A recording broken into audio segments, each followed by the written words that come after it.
अस्सलाम वालेकुम नाज़रीन, आप देख रहे हैं प्रोग्राम दुनिया मेरे आगे और मैं हूं Ghulam Nabi Madani. Chief justice of Pakistan ने नई तहरीक चलाने का ऐलान कर दिया है। बच्चे दो ही अच्छे इस तहरीक का नाम रखा गया है। पाकिस्तान में आबादी कंट्रोल करने के लिए चीफ जस्टिस ने कहा कि बच्चे दो ही अच्छे की तहरीक वो अपने घर से चलाएंगे।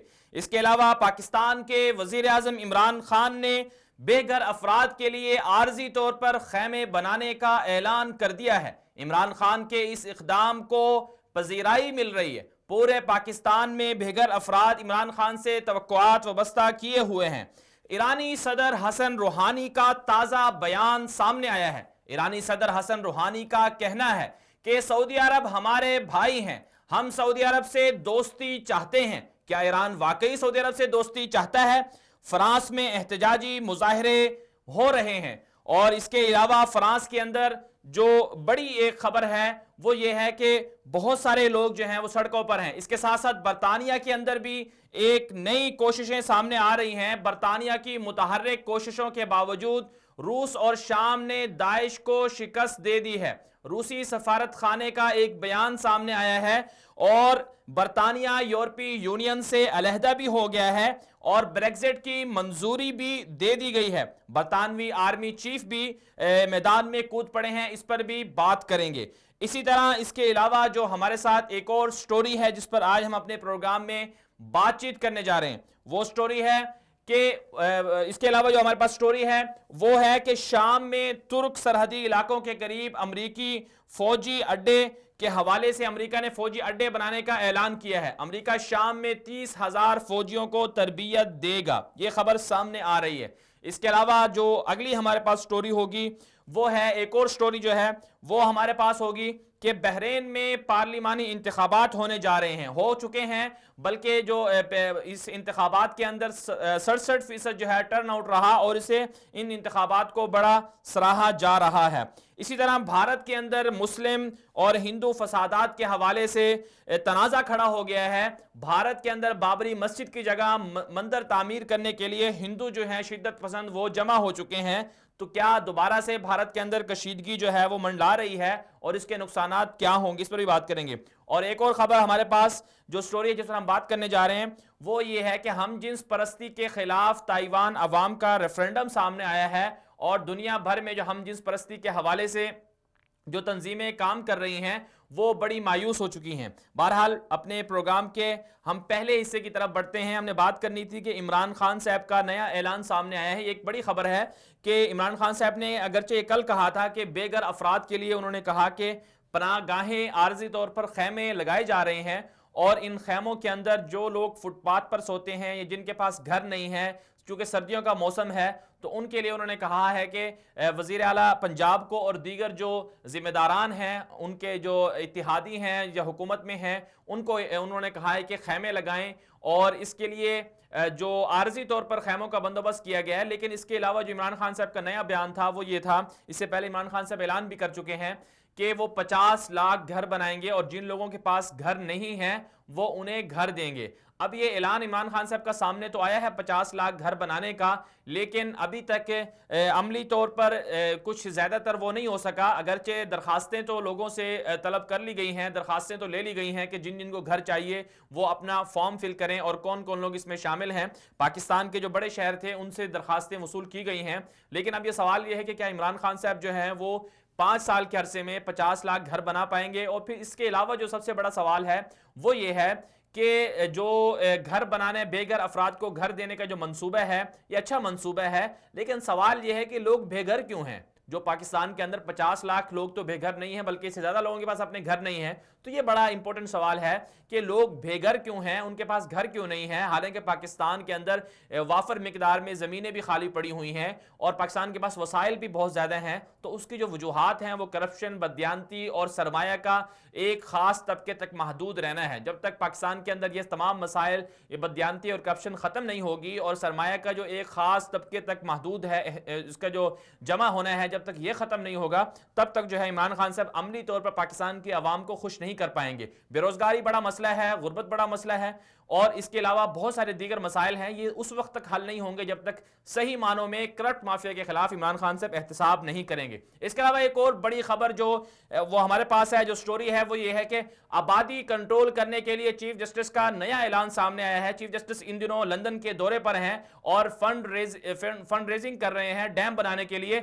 वहां पर भी चीफ जस्टिस ने कहा कि बच्चे दो ही अच्छे, ये तहरीक मैं चलाऊंगा और पाकिस्तान की आबादी बहुत ज्यादा बढ़ चुकी है और आबादी बढ़ने से पाकिस्तान के जो मसाइल हैं वो बहुत ज्यादा बढ़ चुके हैं, वसाइल कम हो रहे हैं, पानी नहीं है, पैसा नहीं है और इसी तरह लोग बेरोजगार हैं। उनका यह कहना है कि वो अब आबादी को कंट्रोल करने के लिए एक तहरीक चलाएंगे, जिस तरह से उन्होंने डैम फंड के लिए तहरीक चलाई थी और लोगों ने जिस तरह से डैम फंड के लिए पैसे जमा करवाए हैं, ताउन किया है, इसी तरह लोगों से उनको बड़ी तवक्को है कि वो अपने बच्चे भी अब दो ही पैदा करेंगे, दो से ज्यादा पैदा नहीं करेंगे और आबादी को कंट्रोल करने के लिए वो चीफ जस्टिस का साथ देंगे। और चीफ जस्टिस ने यह भी कहा है कि वो इस जो ये जो उनकी तहरीक है, इस तहरीक का आगाज वो अपने घर से करेंगे और अपने घर से अपने बच्चों को वो कहेंगे जो शादीशुदा हैं, जिन्होंने शादी अभी करनी है, कि अपने बच्चे वो दो ही पैदा करें।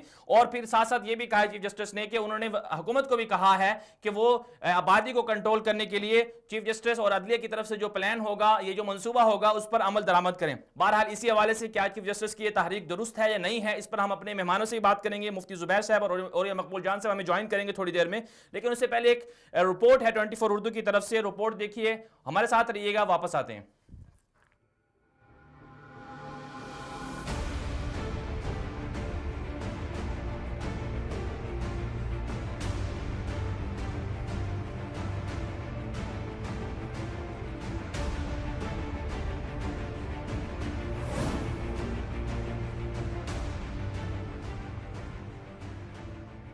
चीफ जस्टिस साकिब निसार ने अपने दौरे बरतानिया के दौरान एक खिताब में कहा कि वो अब नई तहरीक बच्चे दो ही अच्छे चलाएंगे। इस तहरीक का आगाज़ वो अपने घर से करेंगे। उन्होंने अपने बेटे और बेटियों को कह दिया है कि बच्चे दो से ज़्यादा पैदा न करें। चीफ जस्टिस ऑफ पाकिस्तान का मज़ीद कहना था कि आइंदा माह की 12 या 13 तारीख से आबादी पर कंट्रोल पाने के लिए मुहिम शुरू करूँगा। मुझे यकीन है कि मामले की नज़ाकत को देखते हुए पाकिस्तान की बका के लिए लोग हमारे साथ भरपूर तावन करेंगे। चीफ जस्टिस ऑफ पाकिस्तान ने कहा, आबादी कंट्रोल करने के लिए वो हुकूमत को एक जामे मंसूबा देंगे। सवाल ये है कि क्या पाकिस्तान के मसाइल की वजह आबादी का बढ़ना है? क्या आबादी कंट्रोल करने से पाकिस्तान के मसाइल कम हो जाएंगे? गौर तलब बात यह है कि इस्लामी जमहूरिया पाकिस्तान नजरिया इस्लाम के नाम पर बना था। पाकिस्तान के आइन में लिखा हुआ है कि कोई भी कानून कुरान और सुन्नत के खिलाफ नहीं बनाया जाएगा।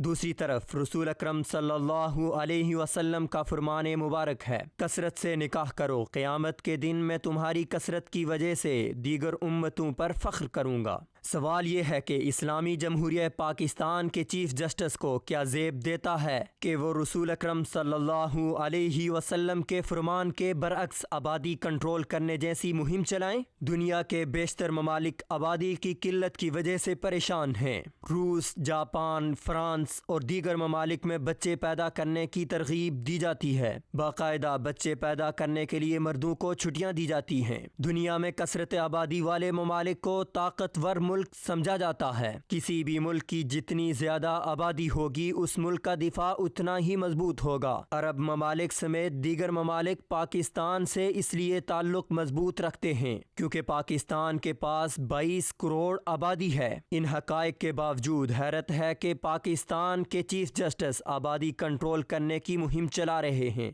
माहिरीन के मुताबिक पाकिस्तान के मसाइल की असल वजह आबादी का बढ़ना नहीं है, बल्कि मुल्क में करप्शन, बददियानती, अक़रबा परवरी, लाकानूनियत, अदलिया, इंतज़ामिया और हुक्मरानों की नाअहलियत है। अगर चीफ जस्टिस ऑफ पाकिस्तान इन मसाइल पर तवज्जुह दें और इन पर कंट्रोल करें तो न सिर्फ पाकिस्तान के मसाइल ख़त्म हो जाएंगे, बल्कि पाकिस्तान की हज़ारों एकड़ बंजर अराजी भी आबाद हो जाएगी। इसके साथ लाखों बेरोज़गार और गुर्बत के शिकार अफराद भी पाकिस्तान के वसाइल से मुस्तफ़ीद हो सकेंगे।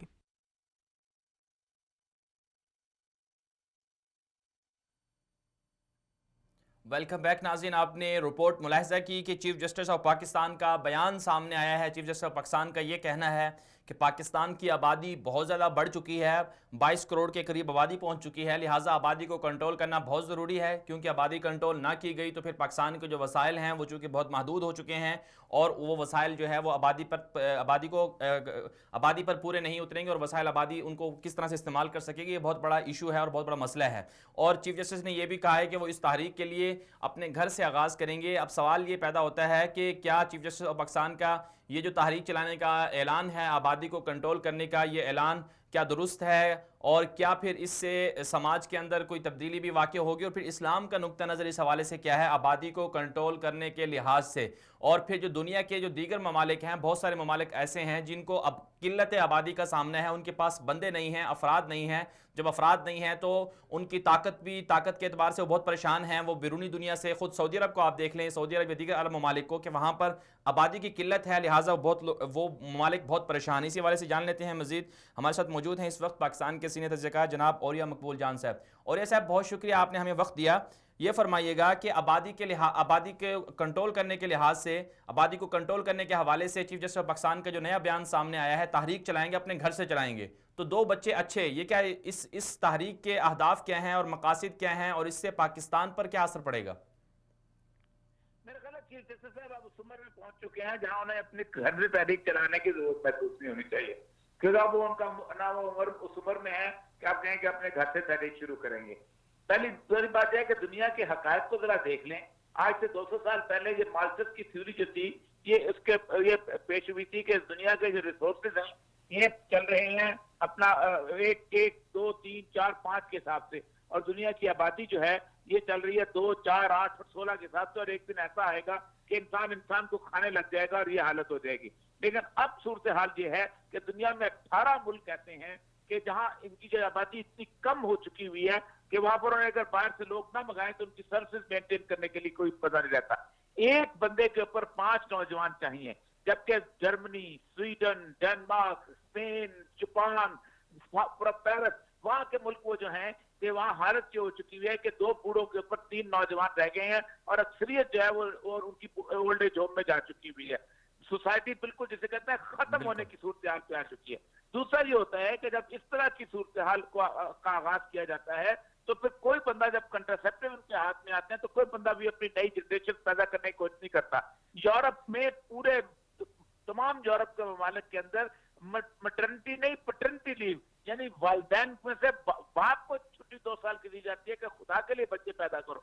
ये अगर वो चाहते हैं कि पाकिस्तान का मुस्तकबिल ये हो जाए कि जिसके अंदर एक इंतहाई जिसे कहते हैं डिवेस्टेटेड, खत्म शुदा सूरत हाल और अखलाकी तौर पर भी तबाह हो जाए और अफरादी कुव्वत के साथ तबाह हो जाए, फिर तो ठीक है।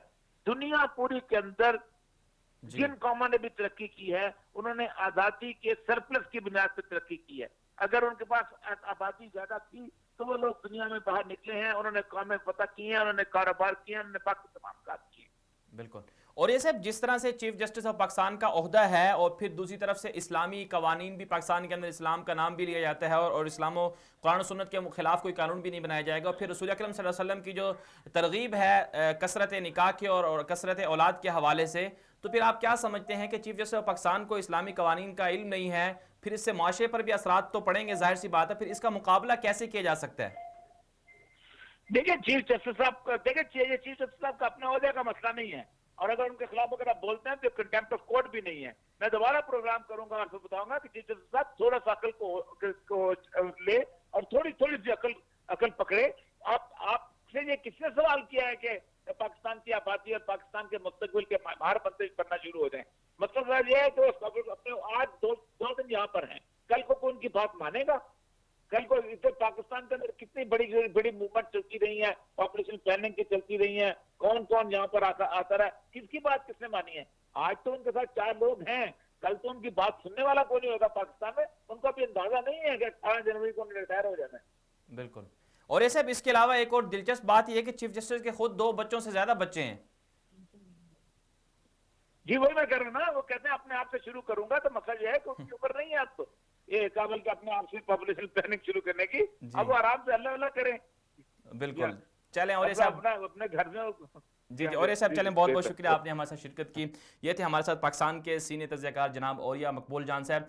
चीफ जस्टिस ऑफ पाकिस्तान का जो ये तहरीक चलाने का ऐलान है, इस पर ये एक बड़ा मज़हका खेज़ ऐलान है। इस पर चंद वो तबका, वो अफराद तो खुश हो सकते हैं जो ये चाहते हैं, जो सेकुलर माइंड के लोग हैं, जो चाहते हैं कि बच्चे वाकई जो है, आबादी वाकई जो है पाकिस्तान के जो मसाइल हैं उनका सबब है, और पाकिस्तान के अंदर जो लोग बेरोज़गार हैं, जिनको रोज़गार नहीं मिल रहा, जो लोग गरीब हैं और गुर्बत का शिकार हैं, वो भी जो है उसकी भी सबब जो लोग गिरदानते हैं कि आबादी का बढ़ना है, उनके लिए तो ये ऐलान चीफ जस्टिस का बड़ा अच्छा ऐलान साबित हो सकता है और उसको वो सराह भी सकते हैं। लेकिन सवाल ये है, पाकिस्तान की जो आबादी की 80 से 90% जो तबका है वो इस्लाम पसंद है, बल्कि इससे भी ज़्यादा तबका 5% लोग हैं या 2% लोग हैं जो सेकुलर हैं, इस तरह का माइंड रखते हैं। बाकी तो सारा का सारा तबका पाकिस्तान का वो इस्लामिस्ट है, इस्लाम पसंद है, और वो इस बात को पसंद कर रहे हैं, और पाकिस्तान का जो सारा तबका है वो इस बात को भी पसंद करता है, वो चाहता है कि वो इस्लाम के मुताबिक अपनी जिंदगियां गुजारे।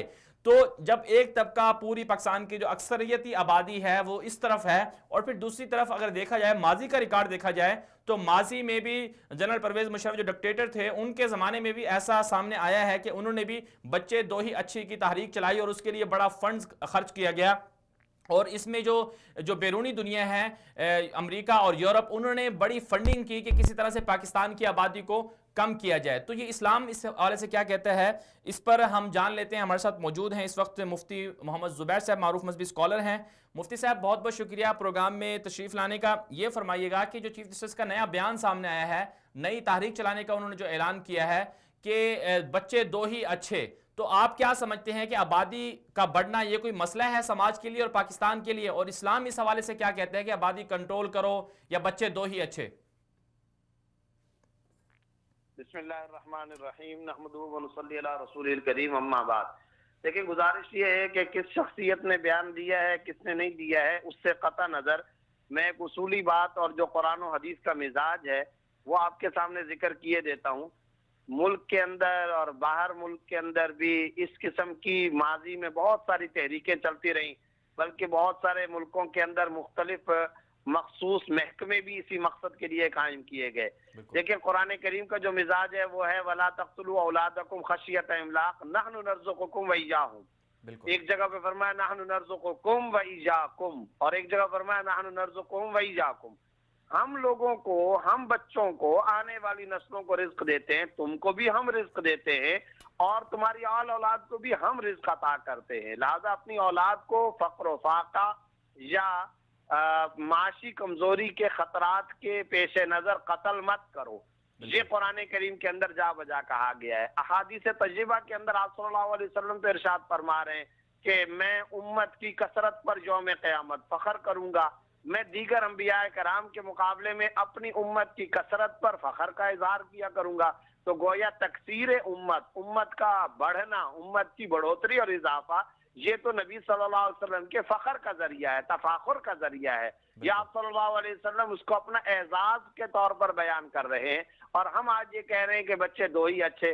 गुजारिश ये है, अगर तो किसी खातून को बीमारी हो, मिसाल के तौर पर हम फतवे के अंदर सुबह शाम ये बात लिखते हैं कि अगर अगली विलादत में जान का खतरा हो या नाकाबिले बर्दाश्त तकलीफ का अंदेशा हो या किसी किस्म की शदीद कमजोरी या बीमारी का अंदेशा हो, तो उसमें तो फतवा के हजरात ने पहले से इजाजत दे रखी है, गुंजाइश है कि आप माने हमल की प्रेगनेंसी को खत्म करने या रोकने की आर्जी तदाबीर इख्तियार कर सकते हैं। वो टैबलेट के जरिए हो, इंजेक्शन के जरिए हो, गोलियों के जरिए हो, उसकी गुंजाइश हो सकती है, उसकी इजाजत हो सकती है, उसमें शरई तौर पर कोई रुकावट और मुज़ायका नहीं।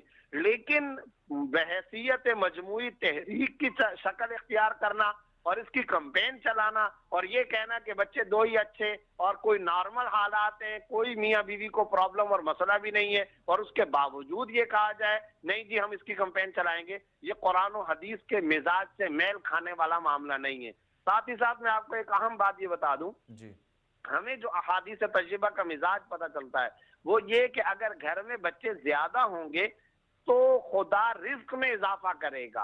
अल्लाह ताला रिज्क में इजाफे का जरिया इसको बनाते हैं। यानी हमारे यहाँ बिल्कुल अकदार, सोच, तसव्वुरात बदल गए। हमारे यहाँ नौजवान क्या सोचता है, पहले सेट होऊंगा फिर शादी करूंगा।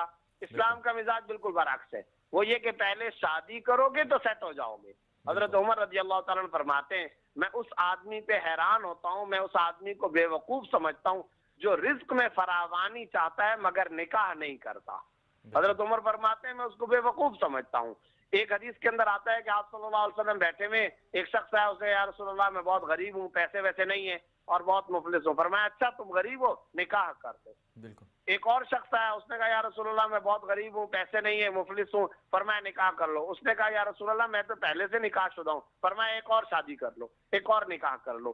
पता क्या चला इन अहादीस से, इन आसार से वाज़े तौर पर मिजाज ये समझ में आता है कि औलाद होगी, अल्लाह रिज्क में बरकत अता करेगा। और वैसे भी आपको ये बात ज़हन के अंदर रखनी चाहिए, और शाह साहब रहमतुल्लाह अलैह फरमाया करते थे, मैंने 3-4 अफराद को दुनिया में तलाश किया, मुझे कभी नहीं मिले। एक वो जिसने जुल्म किया और खुदा ने उसको जिंदगी के अंदर जुल्म का बदला ना चखाया हो, एक ऐसा बंदा कभी नहीं मिला। दूसरा वो बंदा जो कहे मैंने सदका और खैरात किया था तो मैं गरीब हो गया, ऐसा बंदा भी कभी नहीं मिला। तीसरा वो बंदा जो ये कहे कि मेरा बच्चा हुआ था तो मैं गरीब हो गया, मेरी बेटी पैदा हुई थी तो मैं गरीब हो गया, ऐसा कभी भी नहीं होता। जब इंसान निकाह करता, देखें जब तक निकाह नहीं है रिज्क आसमान से सिर्फ उस कमारे फर्द के लिए उतरता है। जब वो शादी के बंधन के अंदर बंध जाता है तो अब औरत भी तो अपना माथा लेकर आती है, औरत भी तो अपना नसीब लेकर आती है, औरत भी तो अपना मुकद्दर लेकर आती है। लिहाजा अब रिज्क में और इजाफा होगा, एक बच्चा होगा रिज्क में और इजाफा, 2 होंगे और इजाफा, फिर सलाहियतें भी तकसीम होती हैं, काम भी बहुत ज्यादा हो जाता है। हम तो यहाँ उलट मामला देखते हैं, जिस बाप की ज्यादा औलाद है माशाल्लाह कारोबार के अंदर, बिजनेस के अंदर, तिजारत के अंदर, उसकी नौकरियों के अंदर, उसके कामों के अंदर वो हाथ बटाते रहते हैं, देखते ही देखते वो बिजनेस का पूरा एक ग्रुप तश्कील पा जाता है। तो हमें तो कुरान और हदीस से ये मिजाज समझ में आता है, लिहाजा हम इसी मिजाज को पेश करने और इसी मिजाज को तरक्की देने के मुकल्लफ और जिम्मेदार हैं। जी चलें मुफ्ती साहब, बहुत बहुत शुक्रिया आपने शिरकत की। ये थे हमारे साथ पाकिस्तान के मारूफ मजहबी स्कॉलर जनाब मुफ्ती मोहम्मद ज़ुबैर साहब। नाज़रीन किराम, ये एक बड़ा एक अफसोसनाक इसे कह सकते हैं, इस पे चीफ जस्टिस ने जो ज़ाहिरी तौर पर मादी चीज़ों पर एतबार करते हुए ये कह दिया है कि पाकिस्तान के जो वसाइल हैं वो कम हो रहे हैं और आबादी बढ़ रही है। हालांकि ऐसा नहीं है। चीफ जस्टिस पाकिस्तान को गौर करना चाहिए कि एक तरफ रसूल अकरम सल्लल्लाहु अलैहि वसल्लम के फरामीन हैं कि आप सल्लल्लाहु अलैहि वसल्लम तरगीब दे रहे हैं कि निकाह ज़्यादा करो और फिर ताकि तुम्हारी नस्ल ज़्यादा होगी, तो नस्ल की ही वजह से अल्लाह ताला ने ये निकाह का सिलसिला जो है कायम रखा है। और फिर ये इस निकाह से जब नस्ल ज़्यादा होगी तो रसूल अकरम सल्लल्लाहु अलैहि वसल्लम ने अहादीस में खुद फरमाया, इरशाद फरमाया, इमाम बुखारी रहमतुल्लाह ने बाकायदा इस पर पूरा एक बाब भी बांधा है। और रसूल अकरम सल्लल्लाहु अलैहि वसल्लम के जो फरामीन हैं उससे भी समझ में आता है कि जितनी ज़्यादा नस्ल ज़्यादा होगी, बच्चे ज़्यादा होंगे, उम्मत में जितना ज़्यादा इजाफा होगा, क़यामत के दिन अल्लाह के रसूल सल्लल्लाहु अलैहि वसल्लम ने फरमाया कि मैं दीगर उम्मतों पर फ़ख्र करूँगा कि मेरी उम्मत के अफराद ज़्यादा हैं। अब होना तो ये चाहिए था कि चीफ जस्टिस पाकिस्तान को बजाय जो सबब हैं बेरोज़गारी के, गुर्बत के, जिसकी वजह से जो आबादी है, जिसकी वजह से वसाइल सही तरह से तकसीम नहीं हो रहे या लोग बेरोज़गार हैं, जो असबाब बन रहे हैं उन पर चीफ जस्टिस पाकिस्तान गौर करते। मसलन जो करप्शन की वजह से लोग वसाइल हड़प कर जाते हैं, या इसी तरह एक मखसूस तबका जो है वो पाकिस्तान के जो वसाइल हैं उन पर काबिज है, उनके खिलाफ एक्शन लिया जाता और जो लोग इस तरह के मुलविस हैं उनको सजा दी जाती ताकि वसाइल की सही तकसीम हो सकती।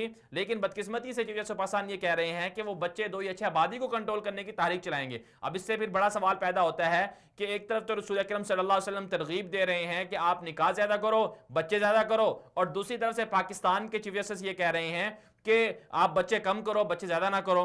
तो ये एक इस्लामी जमहूरिया पाकिस्तान के एक आला मनसब के हामिल शख्स को क्या ये बात ज़ैब देती है कि वो ऐसी तहरीक चलाए जिससे रसूल अकरम सल्लल्लाहु अलैहि वसल्लम के फरामीन पर जद पड़े या उसके बरक्स वो पाकिस्तान के अंदर तहरीक चलाए। तो लिहाजा इसमें पाकिस्तान की जो अवाम है, पाकिस्तान का जो समाज है, पाकिस्तान का जो माशरा है, उसको अपना जाहिर सी बात है उसको अपना असर रसूख इस्तेमाल करना होगा, अपनी आवाज़ बुलंद करनी होगी। और चीफ जस्टिस पाकिस्तान से भी मुअद्दिबाना गुजारिश है कि वो अपनी इस तहरीक पर गौर करें जो उन्होंने कहा है कि बच्चे 2 ही अच्छे तहरीक चलाएंगे। और बदकिस्मती ये है कि पाकिस्तान के बहुत से मीडिया पर भी इसकी कंपेन चलाई जा रही है और पाकिस्तान के बहुत से पढ़े लिखे सियासतदान हैं या कोई दीगर तबके से ताल्लुक़ रखते हैं वो भी चीफ जस्टिस की आवाज़ में आवाज़ मिला रहे हैं। तो चीफ जस्टिस साहब को पहले तो सवाल यह है कि आपने अपने बच्चे 2 क्यों नहीं पैदा किए? अगर आपको आबादी कंट्रोल करने का मसला था, आप समझते हैं कि बर्बादी कंट्रोल करने से वसाइल खत्म हो रहे हैं, बेरोजगारी बढ़ रही है, तो आपको अपने बच्चे 2 पैदा करने चाहिए थे। आपने तो अपने बच्चे 2 पैदा नहीं किए, तो फिर आप लोगों को किस तरह से तरगीब दे रहे हैं कि जी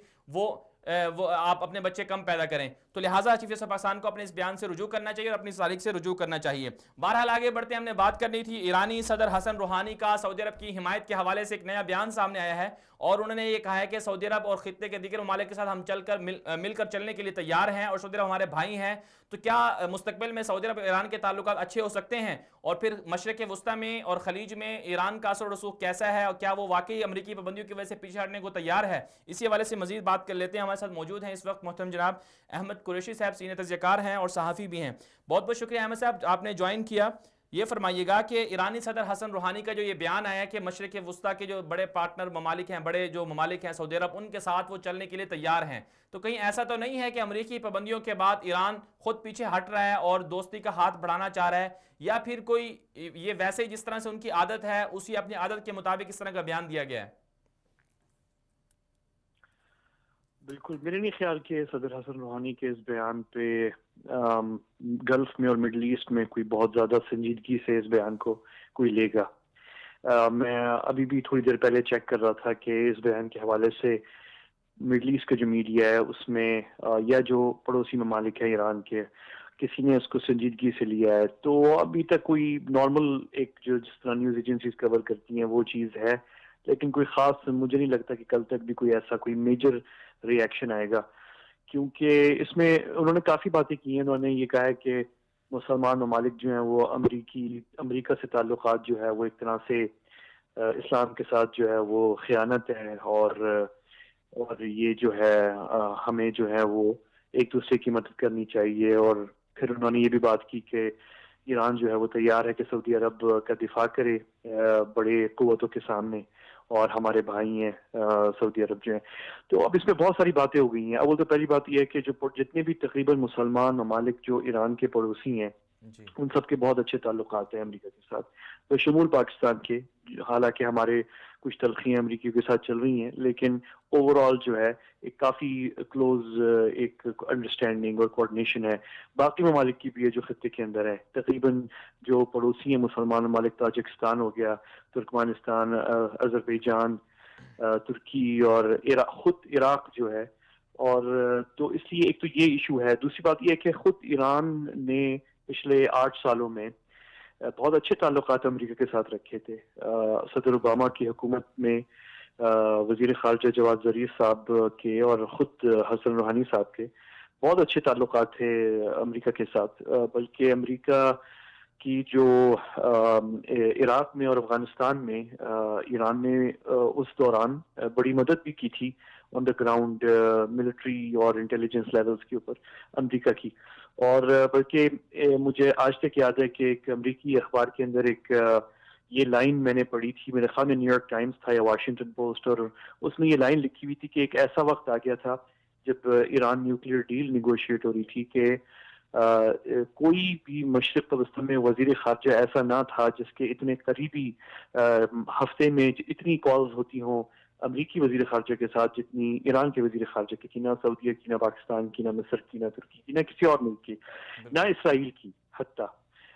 तो ये एक तो ये तरफ चीज़ है। दूसरी आपने वो जो सऊदी अरब के दिफा के हवाले से बात है, सऊदी मेरे ख्याल में इसको सीरियसली यकीनन नहीं लेंगे, क्योंकि 1979 के बाद से पहली तोपें जो ये इस्लामी इनकलाब के बाद तेहरान में जो तोपों का रुख किया गया था, सबसे पहला जो चंद ममालिक थे उनमें सर फहरिस्त जो है वो सऊदी अरब थी। और इसका जो है कुछ मजहबी अंसर भी है उसमें, क्योंकि वो मक्का और मदीना के हवाले से कि वो इनके अरबों के पास नहीं होने चाहिए, और जो नई इस्लामी हुकूमत है ये तेहरान में। इस पे बयान भी दे चुके हैं ना इनके जो बड़े ओहदेदार हैं, जो खामनई अभी हैं वो भी, और ख़ुद इनके साबिक जो ओहदेदार हैं वो भी बयान दे चुके हैं कि हम इनको सऊदी अरब के जो शाही खानदान है उससे आज़ाद करवाएंगे, ये हमारे पास होने चाहिए। इस तरह के बयान भी तो सामने आ चुके हैं। फिर और हरमैन शरीफ है बिल्कुल बहुत वाज़ेह। और इनके जो मिलिशियाज हैं जो ईरान सपोर्ट जिन्हें कर रहा है उनके नाम ले लेते हैं, जो हिजबुल्लाह है, जो इराक के अंदर कई अल-हशद है और कई और भी मिलिशियाज हैं इराक के, फिर हूसी हैं यमन में।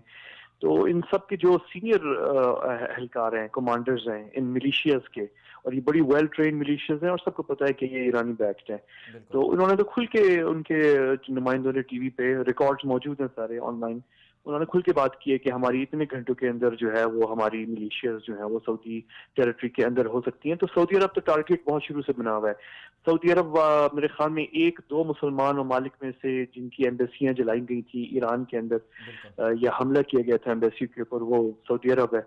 और अभी भी जो है वो सऊदी अरब को घेरने की कोशिश जो है वो एक ईरानी पॉलिसी है, खारजा पॉलिसी का हिस्सा है और उनकी दिफाई पॉलिसी का भी हिस्सा है।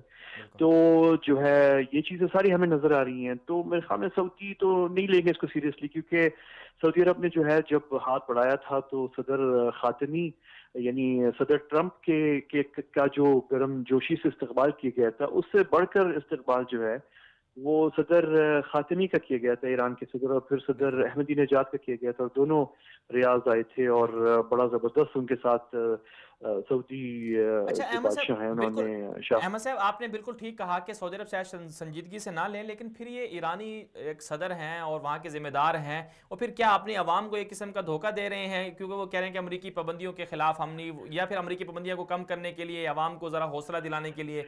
ये तो फिर एक तजाद हो गया ना। तो क्या आप समझते हैं कि निज़ाम हुकूमत जो ईरान की है तो उसमें ये चीज़ें चलती रहती हैं?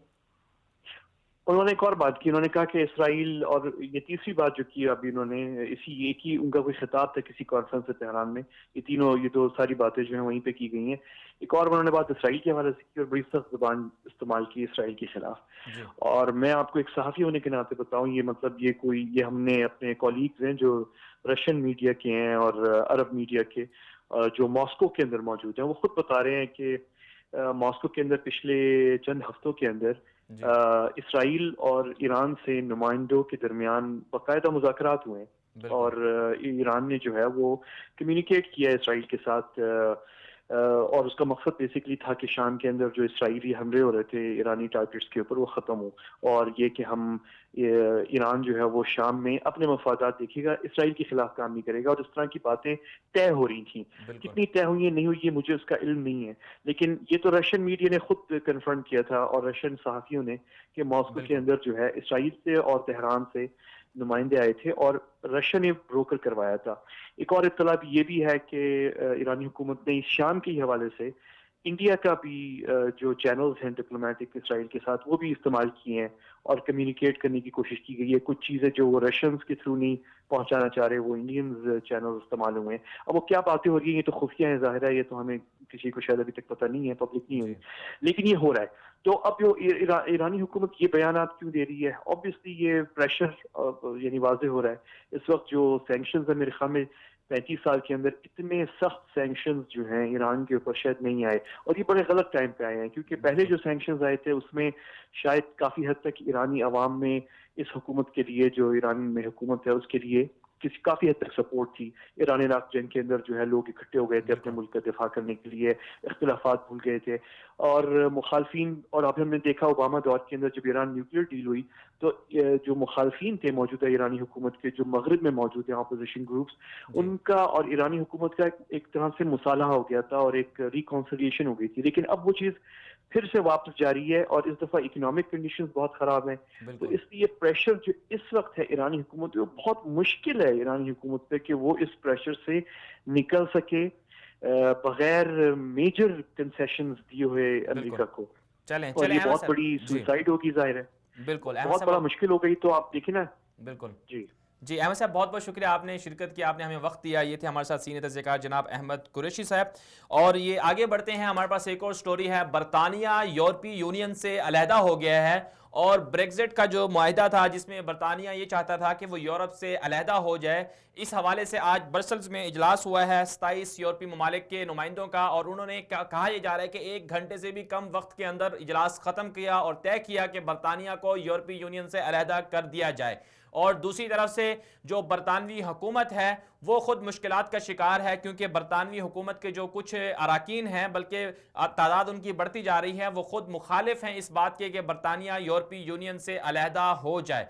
दूसरी तरफ से अवाम का भी प्रेशर है, अवाम भी दोनों तरफ तकसीम है। कुछ अवाम ये कहती है कि बरतानिया को यूरोपीय यूनियन के साथ रहना चाहिए, जबकि कुछ अवाम ये कह रही है कि नहीं, बरतानिया को यूरोपीय यूनियन से अलहदा हो जाना चाहिए। तो दुनिया के अंदर यूरोपीय यूनियन का जो उसका अपना एक असर रसूख था वो अब किसी हद तक कम होता जा रहा है, और जो ताकत का जो तवाजुन है वो भी खत्म होता जा रहा है। यूरोपीय यूनियन के पास एक बड़ी ताकत थी, दुनिया के बड़े ममालिक चाहते थे कि यूरोपीय यूनियन के साथ जो है वो जुड़ जाएं, उनके साथ मिल जाएं। तुर्की का जो मामला है हमारे सामने है कि तुर्की कितने सालों से कोशिश कर रहा है कि वो यूरोपीय यूनियन में शामिल हो जाए, और इसी तरह नेटो की जो एक ताकत थी वो भी बड़ी ताकत थी। लेकिन अब मामला ये है कि जो यूरोप का एक बड़ा जो मुल्क है बरतानिया, जिसने एक ज़माने में कॉलोनिज्म का जो ज़माना था, इस्तेमार का जो ज़माना था, उसमें उन्होंने हुक्मरानी भी की है दुनिया के बड़े मुल्कों में। अब खुद बरतानिया ये फैसला कर चुका है कि वो यूरोपीय यूनियन से अलहदा हो जाए। यूरोपीय यूनियन से जब बरतानिया अलहदा हो जाएगा तो जो बरतानवी अवाम है, जो उनकी फ्री ट्रेड जो तिजारत होती थी दीगर ममालिक के साथ यूरोप की, उसमें भी बहुत ज़्यादा हद तक कमी आ जाएगी। और इसी तरह जो बगैर वीज़े के बरतानवी जो शहरी थे वो दीगर ममालिक में जाते थे, उस हवाले से भी काफ़ी कुछ तब्दील हो जाएगा। और ये आइंदा साल होने जा रहा है, 2019 के अंदर, मार्च के अंदर ये मामला होगा, क्योंकि बरतानवी यूरोपीय यूनियन ने तो अगरचे मंजूरी दे दी है कि बरतानिया जो है वो यूरोपीय यूनियन से अलहदा हो जाए, लेकिन अभी पार्लियामेंट की मंजूरी बाकी है, और फिर उसके बाद 2019 में जाकर ये मामला तय होगा। और फाइनली तौर पर जब सारे मराहल गुजर जाएंगे, उसके बाद ये तय होगा कि बरतानिया यूरोपीय यूनियन से अलहदा हो गया है। और फिर इससे एक जो सूरत हाल बनती हुई नजर आ रही है, जो शक्ल बनती हुई नजर आ रही है, वो ये है कि यूरोप अब मुंतशिर हो रहा है, यूरोप का जो इत्तिहाद था वो टूट रहा है। और यूरोप की जो ताकत है, तारीख भी इसमें गवाह है कि यूरोपीय ममालिक ये बहुत पहले से मुत्तहिद थे, लेकिन फिर बाद में अब तकसीम होने जा रहे हैं। इसी वाले से मजीद बात कर लेते हैं। हमारे साथ मौजूद हैं मोहतरम जनाब लॉर्ड नज़ीर साहब बरतानिया से। लॉर्ड साहब, बहुत बहुत शुक्रिया, आपने हमें ज्वाइन किया। ये फरमाइएगा कि बड़ा ये फैसला सामने आया है कि ब्रसेल्स में इजलास हुआ है, यूरोपीय यूनियन के जो 27 ममालिक थे उन्होंने कहा है कि बरतानिया हमसे अलग हो जाए। तो ये ब्रेक्जिट के हवाले से जो सूरत हाल चल रही है, बरतानिया के अंदर आधी अवाम तकसीम है, और पार्लियामेंट जो हुकूमत है, हुकूमती अराकीन है, वो भी मुनक़सिम है, तकसीम है। तो आप क्या समझते हैं कि इसके असरात क्या पड़ेंगे बिलखुसूस पूरे यूरोप के अंदर? देखिए, ये आपको पता है कि रेफरेंडम जो हुआ था उसके नताइज सामने आए थे। 52% लोगों ने ये कहा था कि वो बरतानिया से निकलना चाहते हैं, यानी ब्रेक्जिट के लिए उन्होंने वोट दिया था, रिमेन वाले कम थे। और आज फिर उसकी वजह से गवर्नमेंट जो है वो तकरीबन 1.5 साल से नेगोशिएट कर रही थी कि किस तरीके से हम यूरोप से निकलकर जो बेस्ट डील है बरतानिया के लिए वो किस तरह हासिल कर सकते हैं। तो जो बरतानिया की हुकूमत है, उन्होंने जो डील की है 18 महीने में, उसमें ये उन्होंने किया है कि कम अज कम जो यूरोपियन फिशरीज पॉलिसी या जो एग्रीकल्चर पॉलिसी या यूरोपियन कोर्ट ऑफ जस्टिस, इनसे तो वो निकल सकते हैं, लेकिन जो फ्रीडम ऑफ मूवमेंट है वो एक्चुअली वीजे के बगैर नहीं हो सकेगा। और ऐसे ही ट्रेड जो है वो चाहे जाए बरतानिया 5th largest economy in the world, और उसको बरतानिया को यूरोप की मंडियों की जरूरत है, और जो यूरोप है उसको बरतानिया की जरूरत है। लेकिन आइलैंड की वजह से, नॉर्दर्न आइलैंड की वजह से ये जो डील है ये इसी अभी तक उस पे जो है वो डिस्कशंस 2-3 साल के लिए वो म्यूट हो जाएंगी। कुछ लोग जो इसके मुखालिफ हैं वो ये कहते हैं, ब्रेक्जिट के मुखालिफ हैं, वो ये कहते हैं कि भाई हमने एग्जिट भी कर ली लेकिन ब्रसेल्स के पास पूरा कंट्रोल है। लेकिन जो ब्रेक्जिट वाले हैं वो भी नहीं राजी, और जो रिमेन वाले हैं वो तो डेफिनेटली नहीं राजी।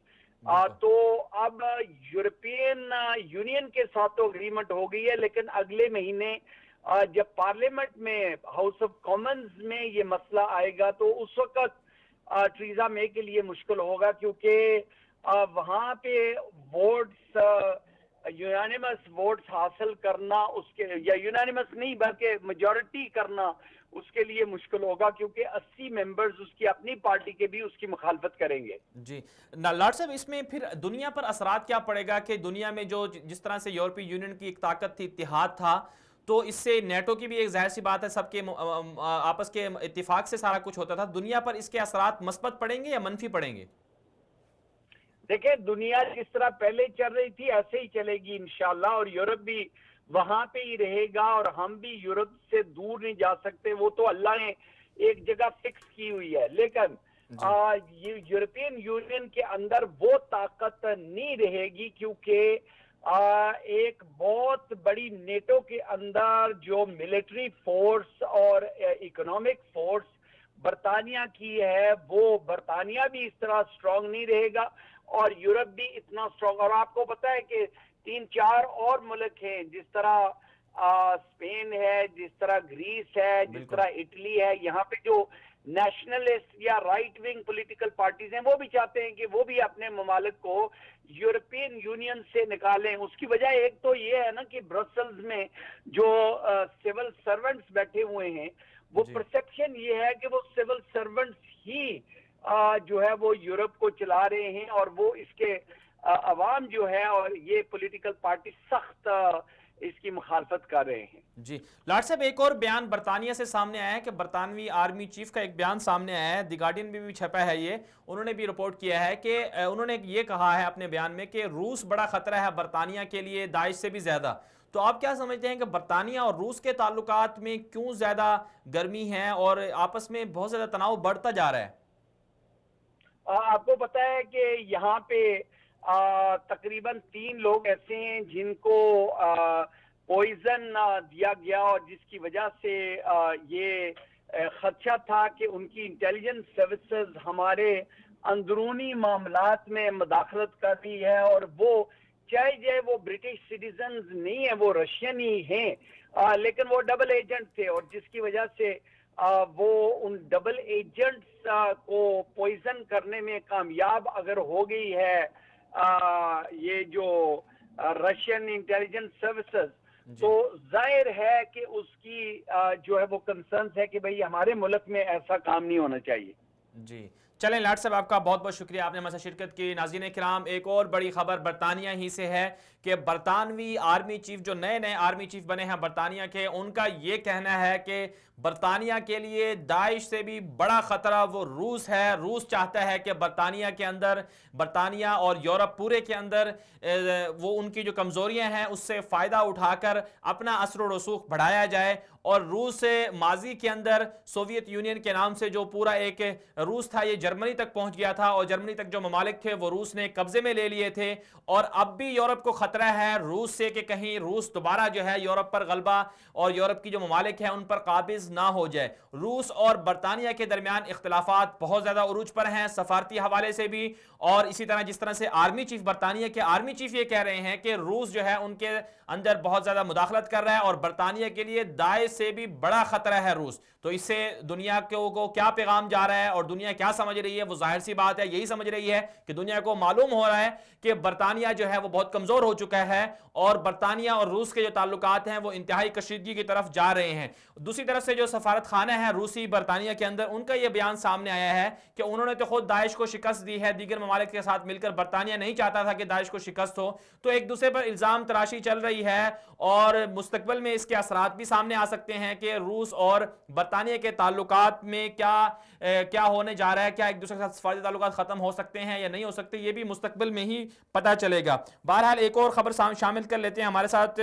जो खबर है, ये स्टोरी है वो शाम और तुर्की से है कि अमेरिका ने फौजी अड्डे बनाने का ऐलान किया है जो तुर्क सरहदी इलाके हैं वहां पर। शुमाली सूरिया के अंदर अमेरिका ये चाहता है कि वहां की जो अवाम है, वहां की जो एहलकार हैं, तकरीबन 30,000 के करीब अफराद को ट्रेनिंग दी जाएगी, और वो 30,000 अफराद कौन हैं? उनमें अरबी भी हैं, अरबी कौम के भी हैं, और साथ साथ कुर्द भी हैं। आपको मालूम होना चाहिए कि तो शाम के अंदर बहुत ज़्यादा कुर्द बसते हैं, और इसी तरह तुर्की के अंदर भी आधी के करीब या एक हिस्सा जो है वो कुर्दों का है आबादी का, और दूसरी तरफ से कुर्द बागियों से तुर्की को सामना भी है कि तुर्की कहता है कि जो कुर्द बागी हैं वो उनकी सरहदों पर हमले कर रहे हैं, और तुर्की ने ये इल्जाम भी लगाया था कि अमेरिका जो है वो कुर्द बागियों को BKK के नाम से जो उनकी तंजीम है उसको सपोर्ट कर रहा है। और फिर अब जो खबर सामने आई है वो ये है कि अमेरिका ने यह कहा है कि वो अपने फौजी अड्डे भी बनाएगा वहां पर तुर्क सरहदी इलाकों में, और साथ साथ जो है 30,000 फौजियों को भी ट्रेन किया जाएगा और 30,000 फौजी बनाए जाएंगे। और वजह क्या बताई जा रही है कि दाइश से वो मुकाबला करेंगे। अब ये तो वक्त ही बताएगा कि वो दाइश से मुकाबला करने के लिए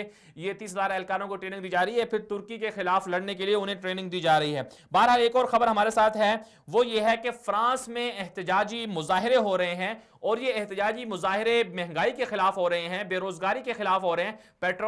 पेट्रोलियम जो मसनूआत हैं उनमें इजाफा किया गया था फ्रांस की गवर्नमेंट की तरफ से, और अब तक की जो इत्तलात हैं उसके मुताबिक फ्रांस के पूरा फ्रांस है वहां पर जो है ये एहतजाजी मुजाहरे हो रहे हैं, और तकरीबन 700 से 800 के दरमियान जो हैं लोग जख्मी हो चुके हैं, जिनमें पुलिस वाले भी शामिल हैं, 130 से जायद पुलिस वाले शामिल हैं, और 2 से 3 अफराद जो हैं वो इन मुजाहरों में मारे भी जा चुके हैं। बरतानवी मीडिया ये कह रहा है कि फ्रांस के अंदर जो एहतजाजी मुजाहरे हो रहे हैं उनमें कम से कम 1 लाख से 1.5 लाख के करीब जो है अफराद हैं वो निकले हुए हैं। फ्रांस के अंदर महंगाई हो रही है, और वहां की जो अवाम है वो ये कह रही है कि जो वहां के सदर हैं फ्रांस के वो मुस्ताफी हो जाएं। उन्होंने हमसे वोट लिया था तो ये कहा था कि वो महंगाई कम करेंगे और अवाम को सहूलियात देंगे, लेकिन अब सूरत हाल ये सामने आ रही है कि जो सदर हैं वो महंगाई को बढ़ा चुके हैं, आगे लेके जा चुके हैं। तो फ्रांस में जो कशीदगी का माहौल है, सड़कों पर एहतजाजी मुजाहरे हो रहे हैं, इससे बहुत से तज्ज़िया निगार ये कह रहे हैं कि कहीं ये फिर दोबारा से इनकलाब फ्रांस वाली याद ताज़ा ना हो जाए, और मुजाहिरीन जो हैं वो इनकलाब फ्रांस को सामने रखते हुए कहीं दोबारा से जो है वो फ्रांस की जो हुकूमत है उसका तख्ता ही ना उलट दें। आगे बढ़ते हैं, हमने बात करनी थी कि बहरीन के अंदर पार्लिमानी इंतखाबात हुए हैं, और बहरीन की तरफ से जो वहाँ की हुकूमत है पार्लिमानी इंतखाबात में पार्लियामेंट की मेंबरान मुंतखब हुए हैं, खवातीन ने भी वोट डाला है, और इसके साथ साथ नौजवान और दीगर जो मर्द हजरात हैं उन्होंने भी वोट डाला है। जो बहरीन के वजीर हैं उन वजीर इंसाफ उनका ये कहना है कि टर्न आउट जो है 67% रहा है, और 67% जो टर्न आउट रहा है ये बहुत अच्छा है। दूसरी तरफ से जो वजीर खारजा हैं सऊदी अरब के आदिल अल जुबैर, उनका भी एक बयान सामने आया। उन्होंने अपनी एक ट्वीट में ये कहा है कि बहरीन के अंदर जो इंतखाबात हुए हैं और जो नताइज सामने आए हैं इससे ये मालूम हो गया है कि बहरीन के अंदर जो मुदाखलत है वो नहीं है किसी की भी। बहरहाल आगे बढ़ेंगे, आगे हमने 2 स्टोरीज पर और बात करनी है। भारत में बाबरी मस्जिद की जगह मंदिर तामीर करने के हवाले से हिंदू शिद्दत पसंद जमा हो गए हैं, मुस्लिम और हिंदू फसादात का भी खदशा है, और साथ साथ जो है तो इस पर भी बात कर लेंगे। लेकिन इसके साथ साथ एक और स्टोरी है कि ताइवान में हम जिन्स परस्ती के खिलाफ अवामी रेफरेंडम भी सामने आया है, इन पर बात करेंगे, लेकिन एक मुख्तसर सी ब्रेक लेंगे, ब्रेक के बाद वापस आएंगे, हमारे साथ रहिएगा।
वेलकम बैक नाज़रीन। बात करनी थी हमने कि भारत के अंदर अयोध्या के अंदर मुसलमान और हिंदू जो हैं उनके दरमियान फसादात की खबरें गर्दिश कर रही हैं और हिंदू जो हैं शिद्दत पसंद हिंदू वो बाबरी मस्जिद की जगह वो राम मंदिर तामीर करना चाहते हैं और बहुत सारी तादाद में बहुत सारे जो हिंदू हैं वो वहाँ पर जमा हो चुके हैं और वो मुजाहरे कर रहे हैं। 1990 की दिहाई में ये मामला सामने आया था कि बाबरी मस्जिद को शहीद कर दिया गया था। बहुत तारीखी मस्जिद थी बाबरी मस्जिद, वहाँ उनको शहीद करके उन्होंने कहा कि यहाँ पर हम मंदिर बनाएंगे। तो उसके खिलाफ जो है एक नई दोबारा से तहरीक चलाई जा रही है और हिंदू इंतहा पसंद जो तंजीमें हैं वो भी वहाँ पर जमा होनी शुरू हो चुकी हैं और बड़े मुजाहरे हो रहे हैं। दूसरी तरफ से भारतीय हुकूमत जो है वो हिंदू इंतहा पसंदों को रोकने में नाकाम है और ख़बरें ये सामने आ रही हैं कि वहाँ की जो फ़ौज है उसको भी तलब किया गया है और पुलिस भी वहाँ पर मौजूद है। लेकिन सवाल यह है दूसरी तरफ से जो वहाँ के मुस्लिम रहनुमा हैं वो ये कह रहे हैं कि हिंदू इंतहा पसंदों के खौफ से 3,500 से 4,000 अफराद जो हैं वो अभी ताज़ा सूरत हाल जो सामने है वो अयोध्या को छोड़कर जा चुके हैं। और माजी में जब ये मामला सामने आया था तो बहुत सारे लोग जो हैं इस फसादात की वजह से शहीद हो गए थे, मुसलमान ज़्यादा शहीद हुए थे, मुसलमानों को कत्लेआम किया गया था। तो भारत की इंतहा पसंदी दुनिया के सामने नज़र आ रही है। एक तरफ से कश्मीर के अंदर भारत जुल्म कर रहा है, दूसरी तरफ से हिंदू इंतहा पसंद तंजीमों को सपोर्ट करके उनकी मदद कर रहा है। एक और ख़बर शामिल करेंगे, ताइवान में हमजिन्स परस्ती के हवाले से अवामी रेफरेंडम सामने आया है। ताइवान की जो अवाम है उन्होंने हमजिन्स जो शादी थी उसको मुस्तरद कर दिया है। ताइवान की अवाम का ये कहना है और उन्होंने प्ले कार्ड भी उठा रखे थे कि वो अपने घर को बसाना चाहते हैं और ताइवान के अंदर जिस तरह से एक नेचुरली तरीके से शादी होती है मर्द और औरत की, इसी तरह इस शादी के जो सिलसिला है इसको बरकरार रखा जाएगा।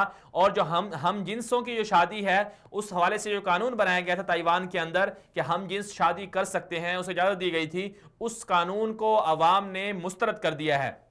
तो ये अच्छा रेफरेंडम सामने आया है। दुनिया के अंदर जो हम जिन्सों की जो शादी है इस हवाले से कैंपेन चलाई जा रही है, एनजीओ सरगर्म हैं, तंजीमें सरगर्म हैं और हम जिन्स परस्ती को फ़रोग देने के लिए बड़े पैमाने पर फंडिंग की जा रही है और इसके ये बड़े पीछे अहदाफ हैं। जाहिर सी बात है एक फितरती ये वो जो तकसीम है कुदरत की उसके भी ख़िलाफ़ है और साथ साथ जो है इसका एक बड़ा मकसद ये होता है कि अवाम की आबादी कम की जाए, दुनिया की आबादी को कम किया जाए और दुनिया से लोगों का खात्मा किया जाए।